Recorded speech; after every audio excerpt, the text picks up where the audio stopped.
What's up? Yabukir Sindarov with his victory in the World Cup and in the Candidates tournament added to the data steal and then 10 rounds of the Grand Swiss. He had a streak of 53 games unbeaten, only making draws or win their games. But he had a 53 streak games. Who in the elite, of course, is very difficult to reach this streak of unbeaten games. And apart with many victories, not only making draws. But yesterday, no, not yesterday, like 1 week ago, in the second round of the Super Chess Classic Grand Chess Tour in Romania, Pragg break his streak. Today I'm going to analyze this game. In the third round, there are 5 draws, but in the second round was so amazing, and we had 3 decisive games. So these days I'm going to say the 3 decisive game of the round two. But okay, let's start with that, with this game, which is my favorite of the round two. Okay, Sindarov open with e4, Pragg e5, knight f3, knight c6, and Sindarov goes with bishop c4. He always, in the majority of his games, he plays bishop c4. He doesn't like bishop b5. Nowadays, bishop b5 have not the same popularity like many years ago. Now with the Berlin and the Marshall defense, the open defense, so good too for black.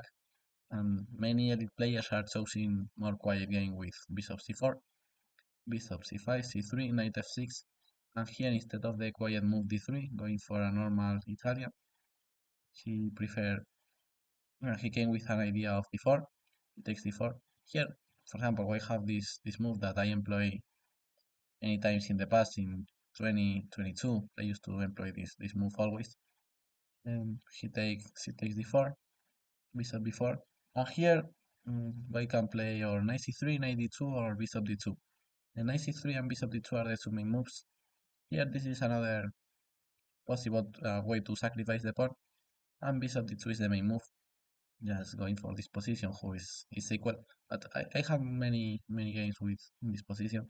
But the idea of Sindarov was knight d2, uh, a sideline, and the idea of knight d2 is just sacrifice a pawn. So it's very interesting. Um, Pragg take the pawn, but I analyze a little bit what happens if Pragg just doesn't take the pawn. Now you should take. Now queen e7 is interesting, avoiding white castle. King f1 and knight h5. Here you can play, for example, queen a4, bishop b5, take knight d5. This is a possibility, but okay, here you are trading many pieces with white, or a3 is another option. But the majority of the games are with knight d5. So it's the most important move here. Here short castle, and a3. Bishop here is bad because just knight d4 followed by b4 and white is fine. Bishop b7 is a normal move, just develop the piece, rook e1, h3, bishop e2, that's completely normal. There is a game between Asobayeva and Lagno in this candidate tournament. Here, Lagno playing knight b5, knight b6, sorry, or bishop d2 is the other normal move.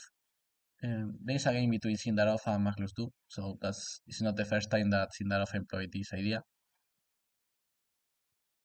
But okay, this position is more or less equal. There is not so much. But okay, for a game or for some games, it's an interesting idea, of course. Not to have a repertory making in all your games this 92, this c3, d4, 92, but to employ in some games is interesting. So okay, that's what happened with d5. The other move, instead of 94, is bishop d2, but okay, in some lines can transpose bishop d2, bishop d2, 94, d5.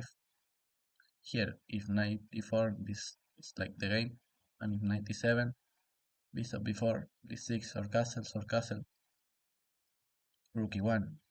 Here, white have good counterplay for the pawn. Because the bishop pair is important here to have counterplay. The d5 pawn is taking so much space. White have more development, so the pawn is more or less compensated. For example, knight f6, bishop c3, knight g6, and h3. And the extra pawn that black have is the c7 pawn.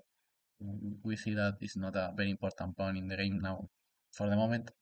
And the d5 pawn is defending well the position. So yeah, this is more or less equal. And okay, let's see the game. Pragg just take the pawn, b5. And here, 97 is the other normal move. So castle takes, and e3 is more or less similar than the other position, but without a pair of knights. But yes, in all the position here, we have good counterplay for the pawn thanks to the d5 pawn and the bishop pair, and a little bit more development. But the d5 pawn give many space for white. Okay, for example, bishop a5, here d6, sacrificing another pawn, and of course, the black should give back the pawn. And like in all the lines, white have good counterplay because have more development. This is another option. It's like the same, man. These two pawns more or less compensate this other three. And the bishop pair all the time is the key. Pragg plays knight takes d2 instead of 97. The other main move. He trade 4 minor pieces and 97. Both players are playing good here. Sorry. And here Sindarov takes to go to long castle to attack in the king side. D6 is another option, but I don't like so much. I prefer the move by Sindarov. Long castle d6, of course. h4, short castle h5. Now black should play h6, stopping h6. Because if white manages to place here the pawn, white is going to be better. So h6 normal move, and now white tries to advance g4, g5, preparing the move with rook g1, and now white is threatening g4. So very good move by Pragg, bishop g4. Till here, both players are playing perfect. Okay, knight h4 by Sindarov. The other option here is rook h4, attacking the bishop, queen d7, queen f4, takes, king here, but okay, the line ends in a draw. This is a forced draw. So if you want to play knight h4 is slightly better. Second. And here very good response by Pragg, queen d7. Here black have many moves to maintain the equal. c6 is the other option, or knight f5. So all the moves maintains the equal, but I think that queen d7 in the practice is the best. If knight f5 here, white have f3, takes 8 f5, very good move, queen e1, g5. Now the black king is so exposed, g3, and okay, this is equal. But I think that this line is more difficult for black than the other one chosen in the game. c6 is another option, f3, bishop g5, g4, bishop g6, and knight f5. We're going to see that in the game happen more or less the same idea of knight h4, knight f5, 95, 97. Of course, this line is very difficult. King takes queen h6, rook e1, not allowing the king to escape. Rook h8, g5, king here, bishop d3, and now white only have 3 for repetition because all his pieces are hanging and the queen is trapped. But again, this line is very hard for black, so I think that queen d7 in the practice is the best move. Bishop d3 by Sindarov, showing that the bishop is not making nothing on c4, so he plays the bishop attacking the black king. Again, black have many moves, all maintaining the equal, but my favorite is the move selected by Pragg, just developing the pieces. f5 or 95 are playable too, and the machine says that it's equal, but I think that in this type of position where you have an extra pawn, you should try to develop all your pieces, because if you develop all your pieces with an extra pawn, you are going to be fine. So you didn't want a second extra pawn or make a strange move like f5. If you can just develop the pieces, you are going to be completely fine. So yes, when you have an extra pawn, your principal goal should be just develop your pieces. Okay, and here for the first inaccuracy of the game, bishop c2 by Sindarov. Here both players play a perfect play, but here he played bishop c2 mistake. The correct continuation was f3, bishop f5, take, g4. That looks so logic for white play like this. Sorry, knight d4, queen f2 attacking the knight, c5, and now through the pawns g5, takes, rook e5, and rook g2. And okay, the machine says equal, but okay, the fight is continuing, of course. Here the game is very, very open. I prefer white because white have a good initiative, good attacks. Yes, he at h6 is coming, so I like white position. But the machine say that is equal. But bishop c2 is a mistake because the idea of Sindarov was queen d3. Who, okay, it's a good plan because if you can play queen d3 and queen h7, you are winning. But I suppose that Sindarov missed this move of Pragg, queen b5. The only response, the only good move to be better. The rest of the move, if you don't play queen b5, now queen d3 is coming and queen h7. So queen b5, very good move by Pragg. And now black is better because f3, bishop h5, g4. White makes a normal attack here. Bishop g6 and knight f5. Queen c5, king b1, knight d5. And here black have 3 extra pawns. So white make the only resort that he have in the game, which is sacrifice the piece. If not, black is completely winning. But good result by Sindarov here, sacrificing the piece. Oh, in the 2 games that this player had in the candidates, Sindarov won both games, sacrificing a piece. So why not try a third time? And the other 2 games, this strategy works, and he tried it again. But in this position, he have no more options than the sacrifice. G takes, bishop takes, f takes. Here, very good move by Sindarov. Instead of take on h6 directly, he played rook c1. Because with queen h6, here comes queen d4, and the queen is defending on queen g7. But here with rook c1, the queen should leave this diagonal and the c5 square, and now we can take. And black have now the option of queen d4. And Pragg plays the queen on d4 anyway, but here the difference is that the king is on a1, better than on b1 because there are no checks, and the rook is better placed on c1. Queen h7, king f8, queen g6, and here comes the first inaccuracy of Pragg in the move 28. So this talks very good about the level of Pragg in this game. Here the best move was queen f6, and I suppose that he was afraid about this endgame. He have reasons of be afraid of this endgame because black king is cut, some pawns are falling, white have these 2 passed pawns in the king side, but with a good play, black is winning. For example, rook c8 and rook e7, and black is winning. But I understand that Pragg was afraid about this endgame. So for that reason, he played rook e2, queen f5, and okay, they repeat once, no, they repeat twice, but Pragg decided to continue the game.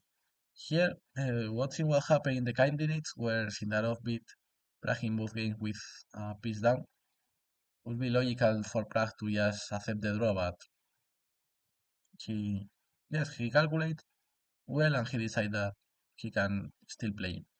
Queen g8, rook e8, queen g5, knight e7, rook c1, queen d3. And here comes the second mistake of Sindarov in the game. The machine suggests f4. F4 is to make a draw. F4, queen g6. The idea of okay, first stop in this position. Now, to make good moves in chess, you should watch what is your opponent doing. And now black is threatening queen g6. Just trading queens, and if you leave g5, the attack is over. So if black can play queen g6 and you don't make nothing, the position is completely winning for black. But this is why f4 is very good, because if black plays queen g6, here we have rook e7, and the queen on g5 is defended. It takes, f takes g5, and this position is a draw. So f4, very, very good prophylactical move against queen g6, and queen g7 is the other option. Again, if queen g6, rook e7, that's the idea. But okay, here black have queen takes f3, rook takes f1, queen g3, and here a quiet move like a3, maintaining all the pressure, and it's not clear what black can do to develop the pieces. So that idea was very interesting too. But rook e3 played by Sindarov is a completely misunderstanding of the position. maybe I don't know if he doesn't understand what his opponent is defending, or I don't know. Because if you realize that queen g6 is the threat, f4 looks so logical. Or queen g7, both moves avoiding queen g6. But he played rook e3, very very bad move. Because okay, I can criticize bishop c2, that's understandable. But rook e3 is a very bad move. Just Pragg, of course, play queen g6, who is his idea. And now Sindarov tries to attack in the queen side, but this doesn't work. Rook b8, rook h1, and finally the black rook find a way to be developed with a6, b5, and queen f7. After knight d5, rook b6, finally all the black pieces are playing, and the attack is over. So Sindarov decided to resign here. Um, Congratulations to Pragg, because he finally ended the streak of Sindarov, was of 53 games. Thanks to this streak, he won the World Cup, he won the candidate, he finished second in the Tata Steel. Okay, he in the Grand Swiss he doesn't play so good, but he in the last 8 rounds he was unbeaten, so great game by Pragg, who only make one inaccuracy move in a very hard game of 42 moves with a piece sacrifice and many pawn sacrifice. He played very very accurate, just making this inaccuracy in the move 28, and he just make the second best move of the computer. So very good game by Pragg. But I think that with the Sindarov game we can learn his opening idea here. C3, d4, and knight d2. This pawn sacrifice, who is very interesting. Okay, he finally lose the game, but I think that the sacrifice is interesting. Happened that Pragg played perfect, and he made two mistakes.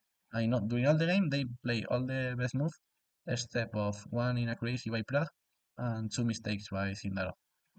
But I think that the pawn sacrifice is very interesting.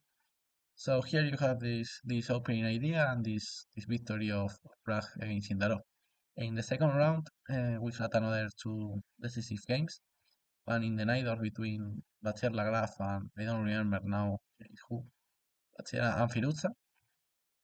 And the other one was the victory of I don't remember of Gamer against Deac. So I'm going to analyze now this game. So see the video when I upload it. Bye bye.